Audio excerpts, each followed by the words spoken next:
We're back in the Gospel of John this evening. The Gospel of John. We're going to be in John chapter 4. We are cooking with grease now. I don't know why we cook with grease, because we're moving faster, but there you go. It's like a wise man once said, if you need a pound of bacon, make two.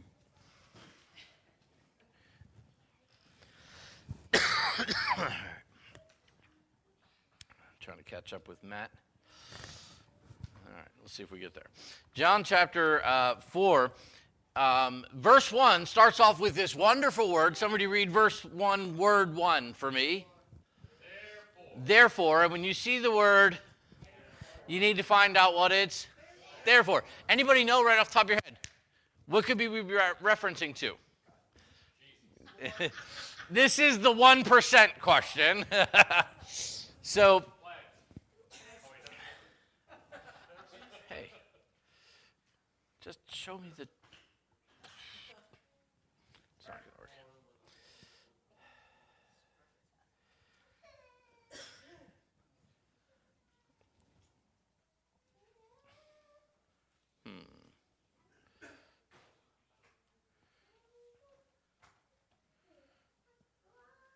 Anyway, all right, Matt, you're on your own. I'll have to look at it that way. So, when you see the word therefore, now he starts off, he goes, therefore, when the Lord knew that the Pharisees had heard that Jesus made and baptized more disciples than John.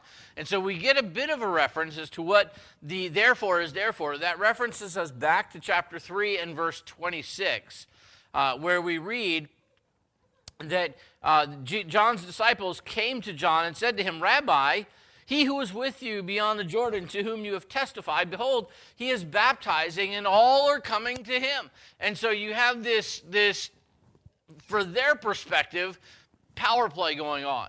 That Jesus, this guy that you baptized him, he's your follower, right? And John's like, no, I'm his follower.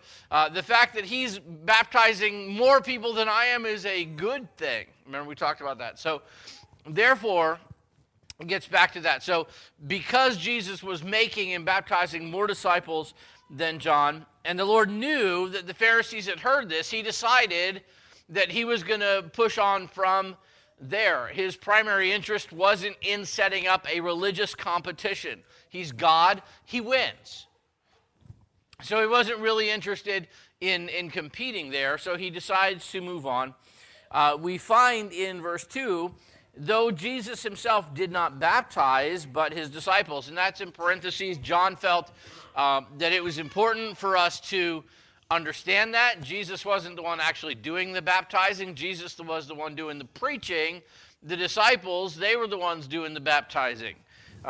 Just kind of an interesting historical footnote, but that doesn't seem to be atypical either. We get into the epistles later on, and Paul would talk about, making disciples and baptizing disciples, and he makes a statement, though I didn't baptize anybody except for like this dude and this dude. And other than that, I don't remember, maybe that family there, but I think that was it. And he said, my disciples were baptizing people coming, and I wasn't personally. So it was not unusual that kind of like the lead speaker in this would be the guy not baptizing. Jesus was busy preaching. Paul, he couldn't see you to baptize you anyway, so whatever. That, and he was a little bit older. You'd be afraid of dropping, but and Paul wasn't a really big fan of water. So, yeah, it could have been that. But anyway, so John fills us in there. Verse 3, it starts to get interesting. He left Judea and departed again to Galilee, but he needed to go through Samaria.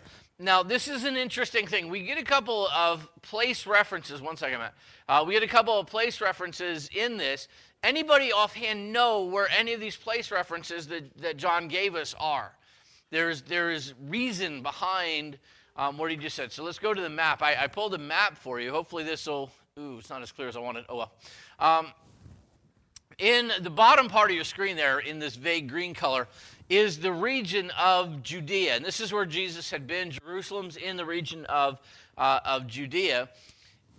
Right above, due north of Judea, you get the region of Samaria.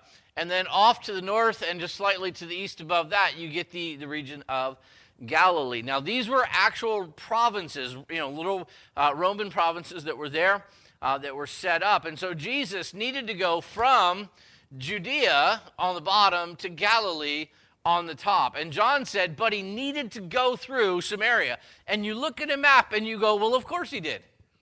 Because if you're going from Judea to Galilee, how else would you go but through Samaria? Well, it depends. If you're a Jew living in the time of Jesus, you go around.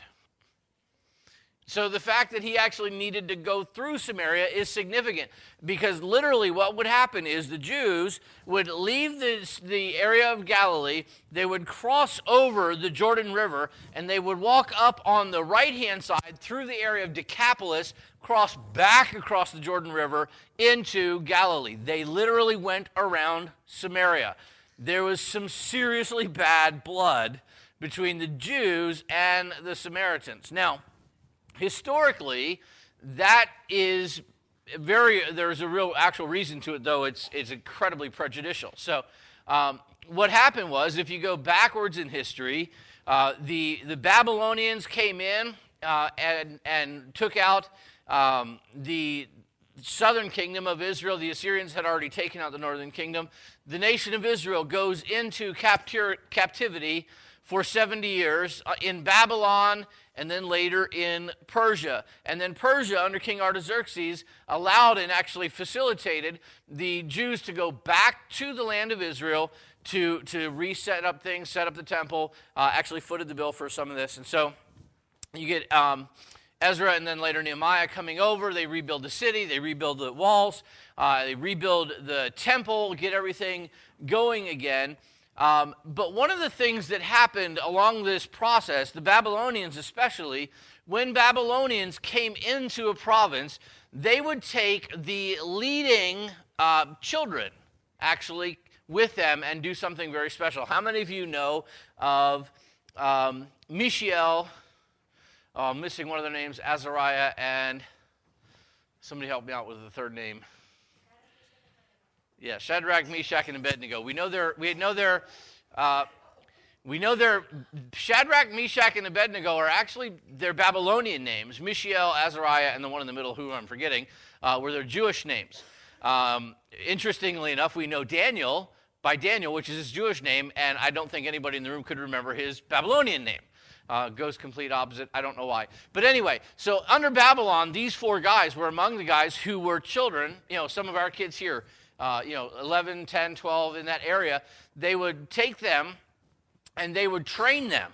They would actually take, these are usually the kids of bureaucrats, the kids of the nobility, people who already had a decent education, were in pretty good health.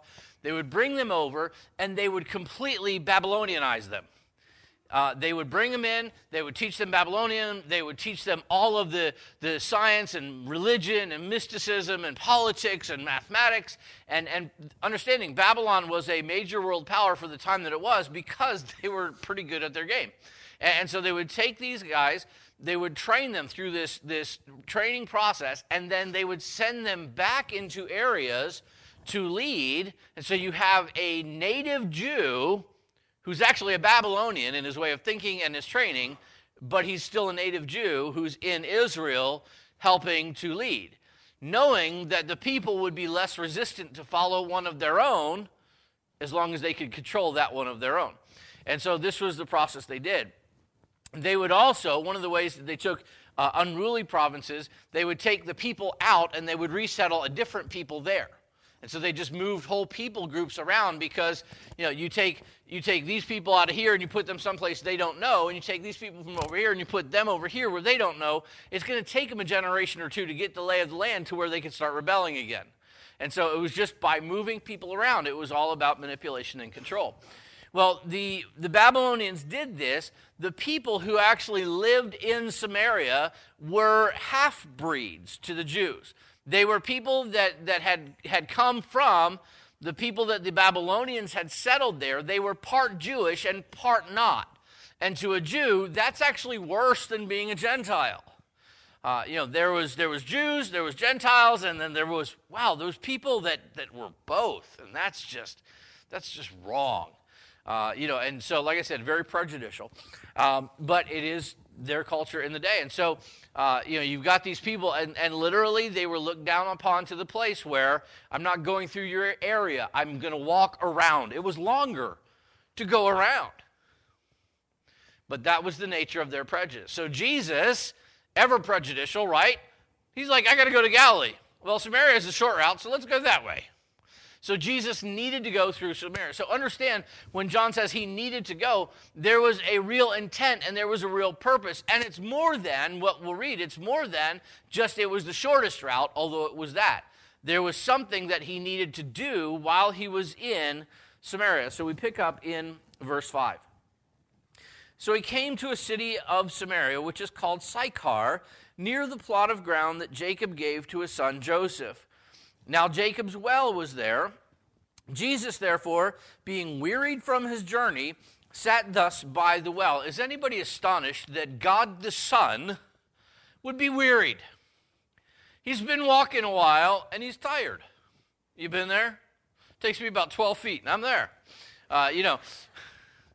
But we get there, and so here's God in flesh, actually so much a part of our experience that he gets tired.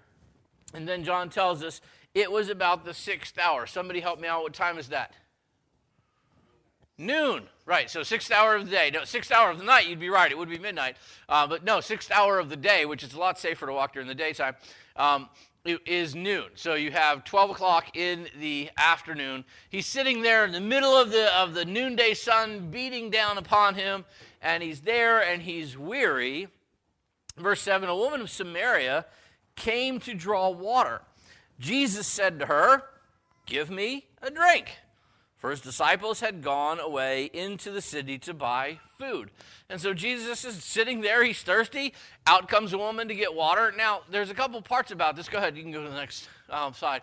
So this is about what an ancient well looks like. It's just basically a hole in the ground with a little bit of dressing on it, and you let down a rope, and you pull it up, and you transfer it to your pitcher, and then you do it again.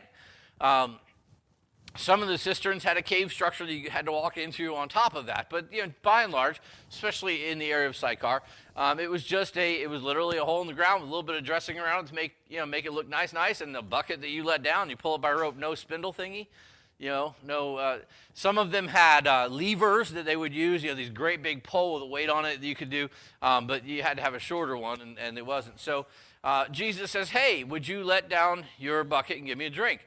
Fetching water, interestingly enough, in any culture where you do not have running water, from a gender perspective, guess whose job it is to get water? Always the women. I don't know why. But even in the 21st century, in countries where they do not have water and somebody must go fetch water and bring it back to the house, guess who does it? Women. I don't know why it is always, you're stronger. Yeah, the guys in theory are out, trying to scratch an existence from the ground, probably. But, so they're digging the wells. She comes out there and Jesus is like, hey, give me a drink. Now, this doesn't seem like an odd request particularly, but look in verse 9. Then the woman of Samaria said to him, how is it that you, being a Jew, ask a drink from me, a Samaritan woman? For Jews have no dealings with the Samaritans. She was immediately confronted with the weirdness of this request, that here was a Jew in Samaria. That was already weird. And now you're going to actually, talk to me? And you're going to ask me for something? I don't think so. That's kind of the undercurrent here. The Samaritans were accustomed to being snubbed. They were on the receiving end and used to it. And so she's like, hey, how is it that you are here talking to me, asking for help? And Jesus answered and said to her, interestingly, if you knew the gift of God and who it was who says to you, give me a drink, you would have asked him, and he would have given you living water. Now, it's interesting to me because the word that's there that's translated water, or gift actually, from the Greek, it carries the idea of free gift.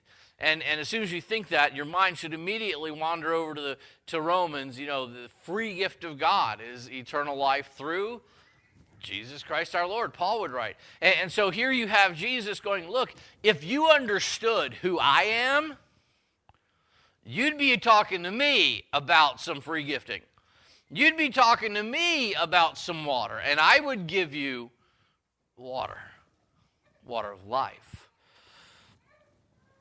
And so the woman says in verse 11 then, sir, you have nothing to draw with. Now let's be obvious. Okay, you're going to give me water. Don't see a bucket. Don't see a rope. Doesn't look like you're really into this whole drawing water thing. You're a guy. Do you even know how? You get a lot going on here, but she's looking at him going, you don't look like you're ready to draw water, let alone give water. Sir, you have nothing to draw with, and the well is deep. Where do you get that living water? Okay, you're going to give me living water? Where from? Poland Spring? Hasn't been discovered yet. Evian is still centuries away. We got this Jacob's well, and you got no bucket, and you got no water, and you got no canteen, and I'm not sure how this is going to happen. And then she says, are you greater than our father Jacob, who gave us the well and drank from it himself, as well as his sons and his livestock? Now, there's an interesting question. Are you greater than our father Jacob? Who is Jacob? What was another name we know Jacob by? Israel. Right. And so here's this woman. She's a Samaritan. She's a half-breed by Jewish mindset. And she says, are you greater than our Samaritan father Jacob? It's interesting that she allocates Jacob, who is the father of the nation of Israel. And she says, look, this is our father was here. Our father dug this well. Our father drank from this well. His sons drank from this well. The people whom we come from, who you don't acknowledge because it's the same family. Are you greater than Jacob? Well, was Jesus greater than Jacob? Yeah, so she kind of hit the nail right on the head. Jesus answered and said to her, whoever drinks of this water will thirst again, but whoever drinks of the water that I shall give him will never thirst. But the water that I shall give him will become in him a fountain of water, springing up into everlasting life. Now let me stop there and ask a question. Is Jesus, do you think, talking about physical water? Because how many of you have drunk from the living water of Jesus? Put your hands up if you ever got saved. It's a metaphor. How many of you have ever been thirsty since? For physical water, agua, Gatorade, filtered water, black gold, coffee, tea, whatever it is, your beverage of choice. But the reality is, Jesus isn't talking about if you drink of this living water, you will never become thirsty again physically, because most of us have and most of us still get that way. He's talking about spiritual water. He's talking about this new thing that he's going to do, this water of life. Water is, after all, necessary for life. He said, this living water, not physical water, living water, will well up within you, a constant refreshing of the soul, in the same way that water needs to be had to be refreshed. Now, she didn't clearly get this, because the woman said to him in verse 15, sir, give me this water that I may not thirst, nor come here to draw. She goes, I like this idea. If you've got water that's just going to keep springing up within me, and I don't have to walk all the way down here to draw water in the middle of the noonday sun in the middle of this stupid desert, that would be awesome. I would never get thirsty again. That would be awesome. I'll take some. I'll take two. So she, and we can understand how she might be missing the idea that this is something spiritual, something, metaphorical, we might call it. And then Jesus does something very interesting. And he said to her in verse 16, go call your husband and come here. Jesus said, well, let me talk to both of you at once. Go call Mr. person. Mr. Samaritan. Go call your husband. The woman answered and said, I have no husband. Very strategic answer, because we find that Jesus said, you have well said, I have no husband, for you have had 5 husbands, and the one whom you now have is not your husband. In that you spoke truly. So talk about walking a fine line. Well, it's funny you should mention that. I don't have a husband currently. And Jesus is like, no, you don't have one currently, do you? You've had 5, and now you're just living with some dude. Our day may be common. I think every day is common to a degree. Acceptable? Not usually. And then the woman said to him, Sir, I perceive that you are a prophet. Now, that's just not public information. Probably everybody in Samaria knew this woman, if you get my drift. And so this was not a news flash in Sychar that she had 5 husbands and that she was just jacking up with somebody at the moment. That's not a news flash in Sychar. That's, however, not news at all in Israel. And so she's like, okay, you're a Jew. You're clearly not from here. I've never seen you before. There is no human way. You should know that. So I perceive that you are a prophet. In verse 20, our fathers worshipped on this mountain, and you Jews say that in Jerusalem is the place where we ought to worship. And so she immediately is like kind of changing the subject here. Jesus is talking to her about having living water that would fill her soul. He's talking to her about salvation. He's talking about something that comes inside of you and fills you and sustains you throughout your life. And she as soon as he says, you've got a real sin problem here, she's immediately changing the subject. Well, what about worship? You Jews say that you're supposed to worship in Jerusalem. However, we worship kind of like right here. Go ahead, Matt. We have a picture. This is Sychar. This is actually the city of Sychar, what's left of it. And there's Mount Gerizim, and she's talking about this mount. It's Mount Gerizim they're on the left-hand side, and Mount Ebal there on the right. Now, these 2 mountains had their place in Jewish history. There was stuff that happened in Joshua and some of the other places that you can read about that happened there. And she says, look, our fathers, our Samaritan fathers, we have set up a system of sacrifice and worship here on Mount Gerizim, which they had done. They were not welcome in Jerusalem. They were not welcome at the temple. And they still felt some obligation to worship. So they had set up a worship center there on Mount Gerizim, which for the Jews was an even bigger part of the problem, because where was worship supposed to happen? In Jerusalem, in the temple. Where else? Nowhere else. So, catch-22. We don't recognize your humanity. We're not going to let you in, and the fact that you're going to worship out there is a problem. What are you supposed to do? I mean, you can't win for losing. And yet she uses this cultural situation to deflect attention away from her problem. I mean, the fact that she's had 5 husbands and been divorced 5 times and is living with a guy right now, not married, this is a moral issue. She's aware that it's a moral issue. It's a moral issue even for her, but as soon as it comes up, she's deflecting. Okay, well, let's talk about worship. You're a Jew. What do you think about this whole worship? You get where she's going with this. And so, when you start talking to people about sin is an uncomfortable topic, and they love to shift blame. You ever met somebody who you say you're doing something wrong? Well, they do it too. Like, who cares? You're doing it, and that's what I'm addressing. I have 6 children. I hear this all the time. Stop yelling. Well, he's yelling. I don't care. I'm talking to you. I'll get to him in a minute if I get past you. But we love to, well, somebody else is guilty, so I must be okay because they're guilty. Who cares? The fact that they're guilty just means you're in bad company. It doesn't mean you're right. But she's, immediately deflecting to worship. And Jesus brings it right back into the heart of the matter. In verse 22, Matt, if you would. You worship what you do not know. We know what we worship, for salvation is of the Jews. Your system is not based in knowledge, it's based in tradition. Our system is at least going to bring out salvation. But the hour is coming, and now is, when the true worshipers will worship the Father in spirit and truth. for the Father is seeking such to worship him. God is spirit. We talked about the 10 Commandments. Why don't you make a graven image of God? Because God doesn't have an image to grave. He doesn't have a body to draw or to carve or to try to set aside. He said, I'm a spirit. You can't draw spirit.